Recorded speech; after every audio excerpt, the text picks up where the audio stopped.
Hey Nash, what should we make? We made that caramelized onion pasta sauce a while back. Let's see if we can turn that into a lasagna. All right, let's make caramelized onion lasagna.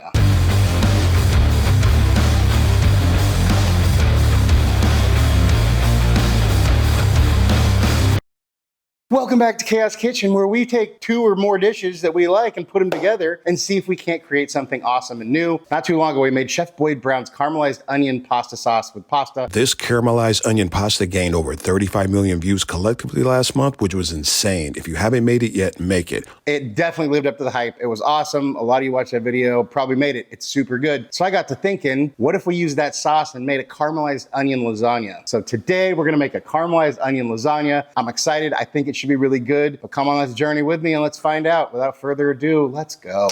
All right, we start with a bunch of onions.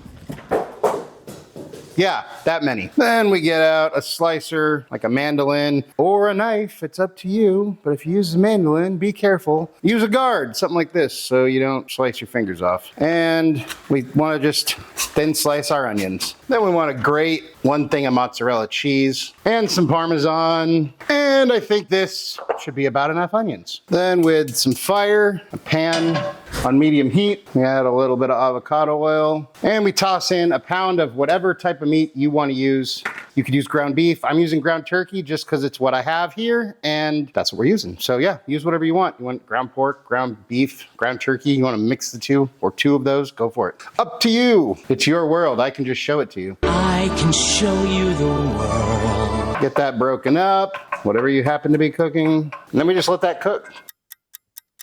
Once your meat starts to brown, give it a little bit of salt, some black pepper, and a little bit of garlic powder. Get that all stirred in. Once your meat is nice and brown, you can go ahead and kill the heat and then remove it to a different vessel. All right, now heat back on. No need to clean the pan because these are all going into the same sauce. So we know what to do with onions. Melt some butter. Then once our butter is melted, we go in with our onions, probably a little bit at a time, and wait till they sort of soften a little bit before we add more. Hit them with a little bit of salt just to aid the caramelization process and the softening process along. And then we just let these cook and add onions as these reduce until all your onions are reduced and caramelized.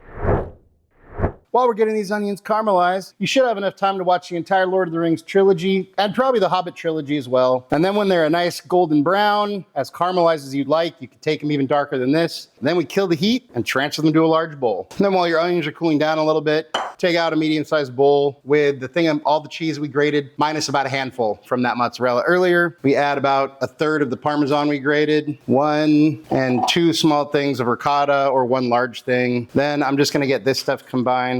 Honestly, using your hands would probably be easier, but I chose to do it this way, so I must follow through because I'm stubborn like that. And then to this, we wanna add a little bit of salt, some pepper, a little bit of basil, a little bit of oregano, 1 egg, just to help bind things, not really any other reason than that. Then we get this all incorporated and stirred around. And once you're happy with it, or you've just given up, then we set this aside. So then we take out our onions. We add in a good amount of olive oil, 3 egg yolks, a good amount of Parmesan. We use 1/3 of the Parmesan for the cheese mixture, 1/3 of it for this, and then 1/3 of it's gonna go to the topping, as well as that handful of mozzarella. I'll get to that in a second. A little bit of salt, pepper.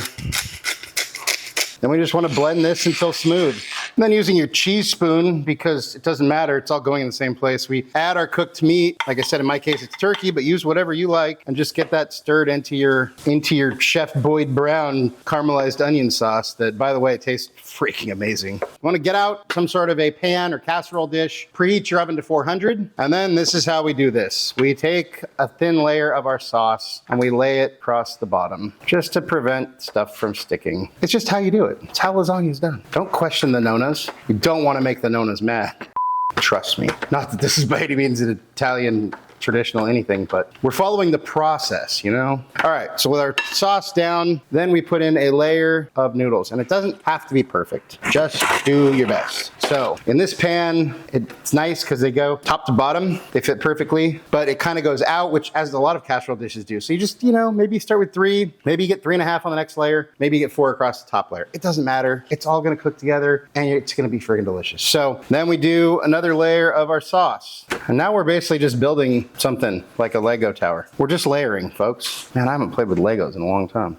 Then we do a layer of cheese. It doesn't have to be perfect, folks. And sometimes the sauce and the cheese kind of start just blending into each other. Just roll with it. It's gonna work. Then we go more noodles. Sauce, cheese, more noodles. We overlapped on this side last time, so I'll do this side this time. And then we do more sauce. You getting it now?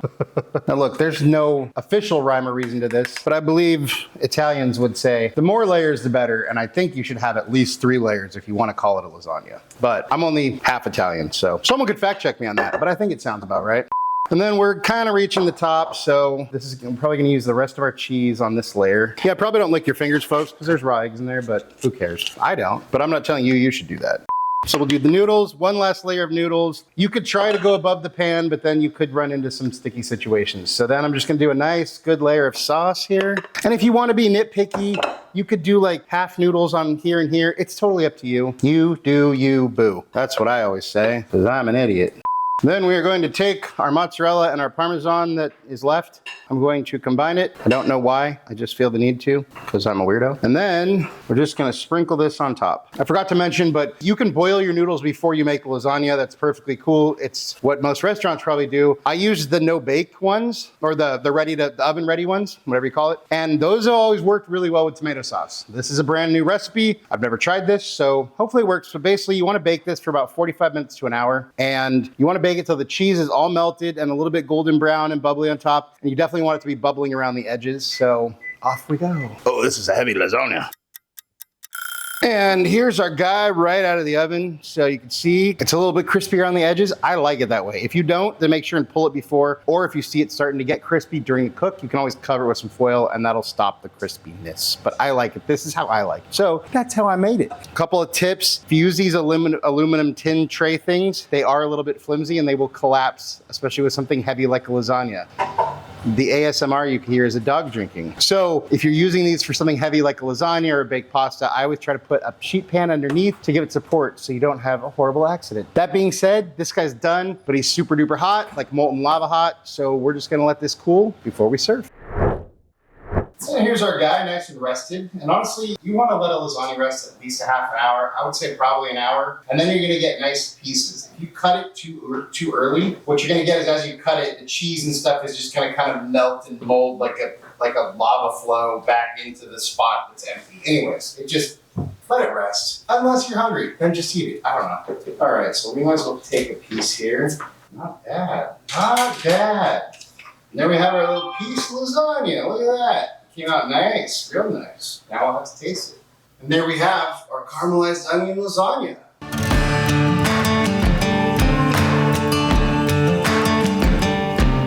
And it's time for a bite. Cheers. Look, that's really, really good. It's got the sweetness from the onions, but all the flavors of lasagna, and they just work together really, really, really well. So if you like caramelized onions, if you're into like French onion soup, that kind of stuff, and you like lasagna, do yourself a favor, go make this. You will thank me. Go do it out of 10. That's what I think, but hey, let's see what Nash thinks. Hey bud, how you doing? I'm all hopped up on joy and chaos. Spent the last 3 hours working on my zoomies, and now I'm just riding the lightning. I'm all jacked up on Mountain Dew. You're all spun up, bud. Well, hey, check it out. We made this caramelized onion lasagna that you wanted us to make, and you know you can't have any. And if I were to make you a dog-friendly version, it would just be cheese and noodles, which you'd probably like. But instead, you got a hot dog. There you go. What are your thoughts, since you didn't actually try it? I'm sure the lasagna is even more delicious than the whole house smells, but I prefer living. That being said, don't sleep on hot dogs, bro. Anything you want to say to your fans? It's not so much what we have in this life that matters. It's what we do with what we have. Nash approves, I approve. Look, it's a great dish. If you're into these flavors, go make it, give it a try. You won't regret it. Thank you so much for watching. Really appreciate you all. Love you all. If you wouldn't mind taking a second, go like, share, subscribe, hype, hit the bell for notifications, all that good stuff. If there's anything you want me to cook, you want me and Nash to taste, go ahead and drop that down in the comments. And hey, if you like this video, go check out some of our other awesome videos somewhere around here. And just remember, cook more, eat better, embrace the chaos. That's it for now, folks. Until next time, be good and peace.